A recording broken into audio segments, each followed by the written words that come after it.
बिस्मिल्लाहिर्रहमानिर्रहीम। नाज़रीन हज़रात, आपकी खिदमत में मकतब जाफ़री की जानिब से मुबारकबाद पेश करते हैं। और जिस तरीक़े से साल बदलता है, इस तरीक़े से इंसान भी बदलते हैं। बाज़ अफराद नेकी की तरफ जाते हैं, बाज़ अफराद पस्ती की तरफ जाते हैं। बाज़ अफराद एक दूसरे के दोस्त बन जाते हैं तो बाज़ दुश्मन बन जाते हैं। बाज़ मुनाफिक बन जाते हैं तो बाज़ इस्लाह के लिए कदम उठाते हैं। और ईद उल फित्र के दिन सबसे बेहतरीन अमल यह है कि इंसान सिले रहमी से पेश आए, अपने रिश्तेदारों से ताल्लुक़ कायम करे।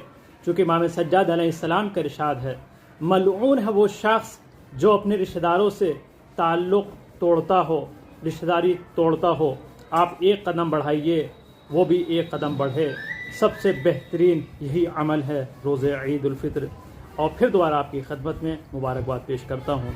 दूसरे लोगों तक इस पैगाम को ज़रूर पहुँचाइएगा। इल्तमास से दुआ, खुदा हाफ़िज़।